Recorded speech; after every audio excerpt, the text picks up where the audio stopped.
Oh, I might get my sandals, huh?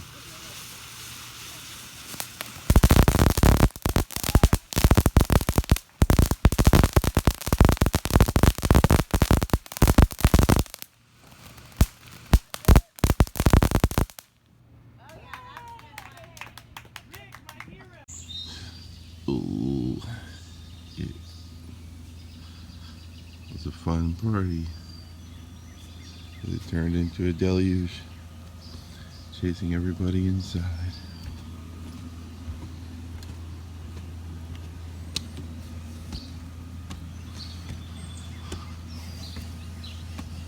So now, oh, look at that.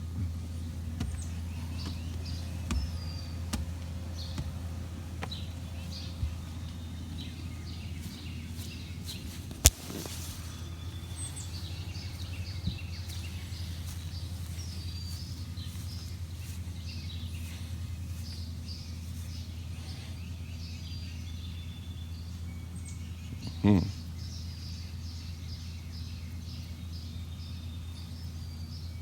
Scene of crime. Oh, this one never got used. It got caught in the rain. Oh, it should still work.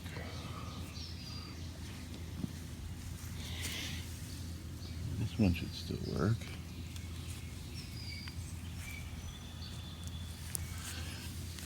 And that's that. Hey folks, it's Rick. So I missed a day. Isn't that awful? Uh, so I'll make the excuse. It's because we were having our 4th of July party, which fell on the 3rd of July. And it was a day full of cooking and cleaning and shopping and partying. And I even tried to do a little bit last night, but I fell asleep in the chair with a computer on my lap. So, oops, I'll have to go 31 days. So, here we go. This is number 6. So, I read a little bit. I read an article about being a guitar hoarder.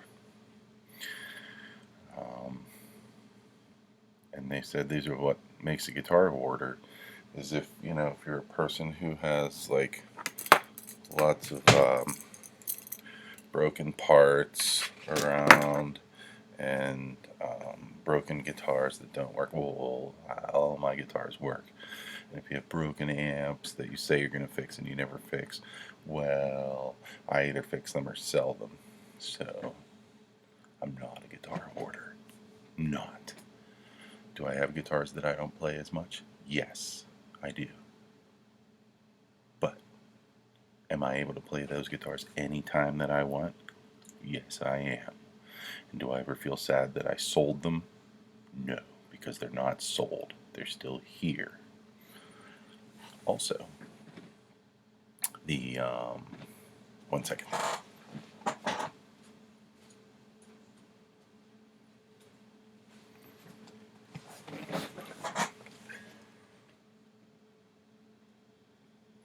The Degas is coming along. That pickup's not standing because it doesn't work. The P90 works. It sounds really good. I had it wired directly to an output jack for a while, and last night I accidentally ripped off the wrong one. So I had 2 jacks hooked up, one for the Texas Special and one for the P90. And I ripped it off like an idiot. Anyway, I got the 5th string to stop buzzing. Oh, maybe I didn't. Well, it's not as bad as it was.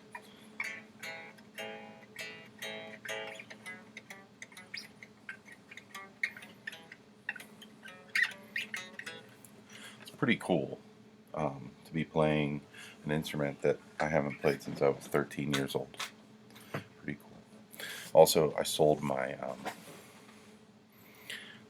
Squire Strat that I bought about a month ago, maybe 2 months ago, where I pulled off the good pickups that were on it, and I bought El Cheapos from Amazon, slapped them on, and now I sold that for $100 this morning to a very nice kid. I think he got a good deal. It was a great guitar, actually. You know, it was a Squire, but it played really well, stayed in tune, and it didn't sound bad at all. So that's great. This kid was probably around 18, 19 years old, and he was just learning. Um, so I encouraged him. I said, "Yeah, this is great." A little worried about the whole, the guitar is dying thing now. It's not dying.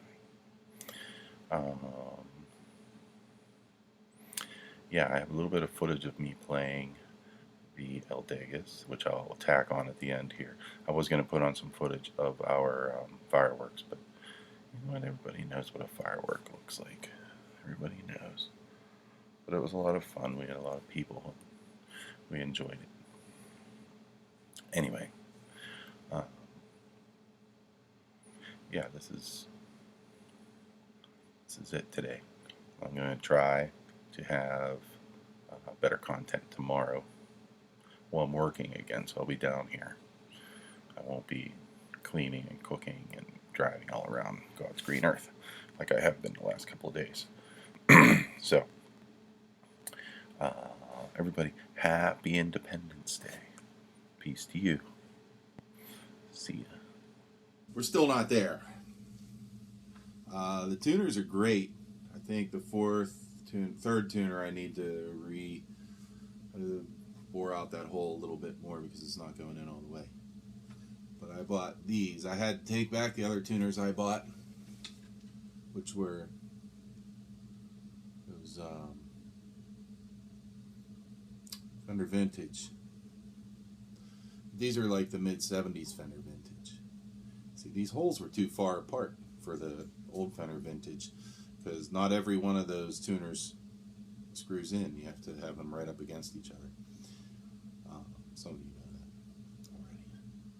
I really cheesed out and I put a shim in here because this neck is, there's no relief left in this neck. So I'm hoping that pulling on it with strings for a little while is going to pull her back into shape a little bit. We'll see. I haven't cut the strings yet because I'm probably going to put a heavier gauge on this and stick these on something else. My nut needs to be replaced. It's just too much of a problem, and I'm not sure that I spaced them well enough. My first try at cutting a nut. I'll do better next time. But the bridge came. I lined it up pretty well, I think.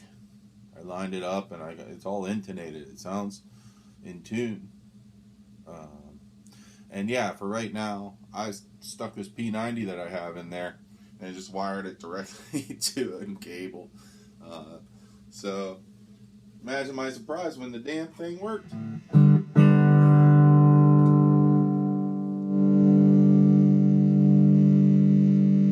It's noisy because it's not grounded.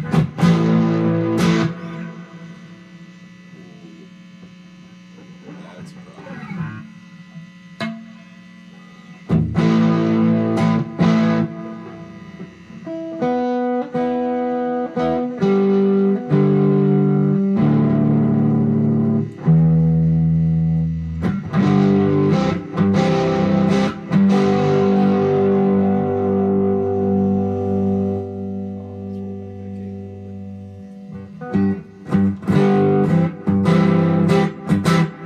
I like the P90 on it though.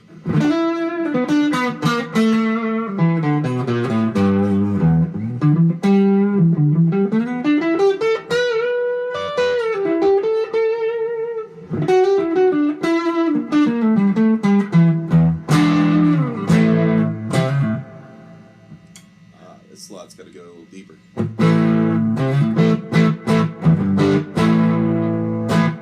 She wants to pop out.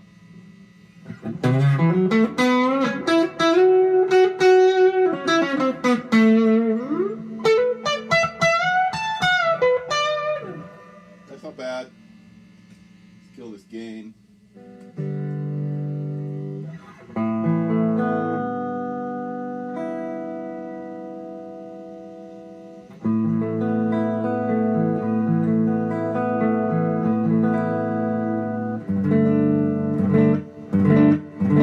Sounds just like 1976. I think I never plugged it in because I didn't have an amp. Well, I used to plug it into a stereo.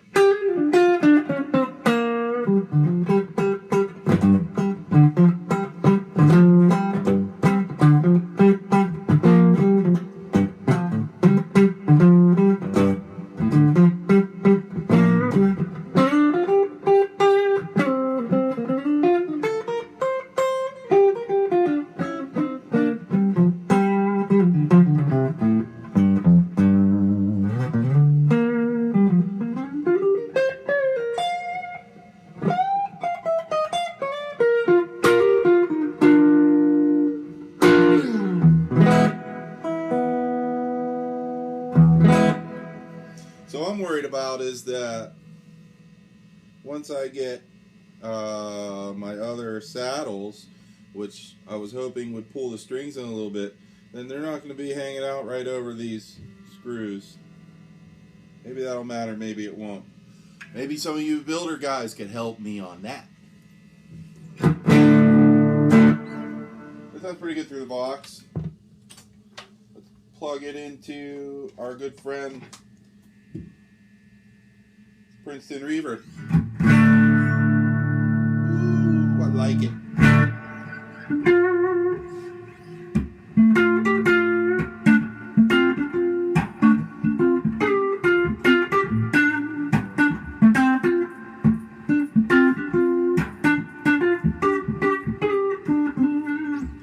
It's the guitar, it's not me.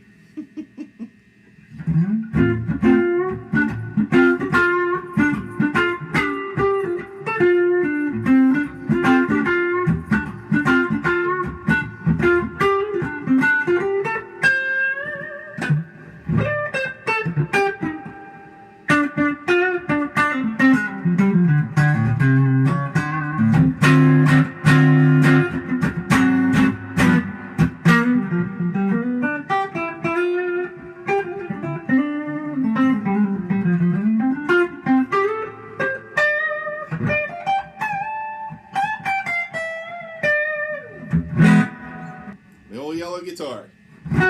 It's surreal. I know that word gets overused these days, but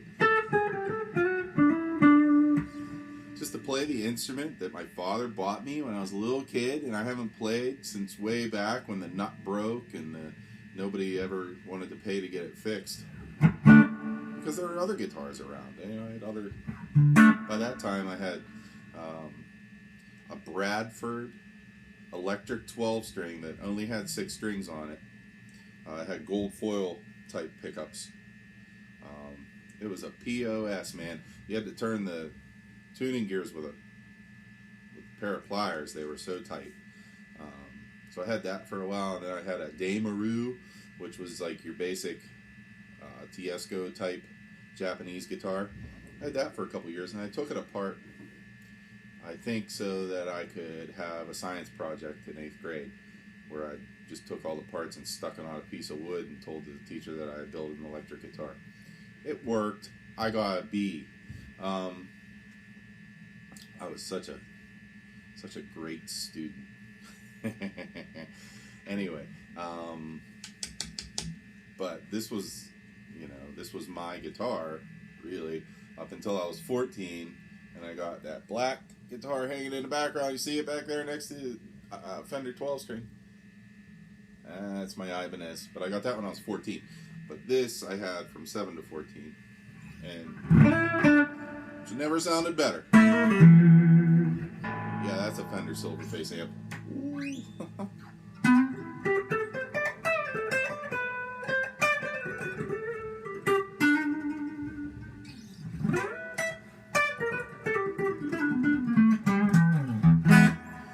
Alright, I'm still trying to check out everybody's videos, but you know, it's busy time. Degas. But you know what, I was worrying about my footage here. I was worrying about my content, like, oh, this is kind of not good content, and it's not very interesting. And then, you know, lots of things can be interesting. For God's sake, Ed, you're putting a lady's toilet on the YouTube, and you're saying that she doesn't like cameras. Well, no wonder she doesn't like cameras. You're not filming a flattering documentary of her. You're putting her toilet on YouTube. I love your content, Ed. I really do. But the toilet footage, that makes us all look good. It really does. So thanks, Ed. Thanks again. You're the man. Okay, everybody. Be cool. Be happy. Peace to you.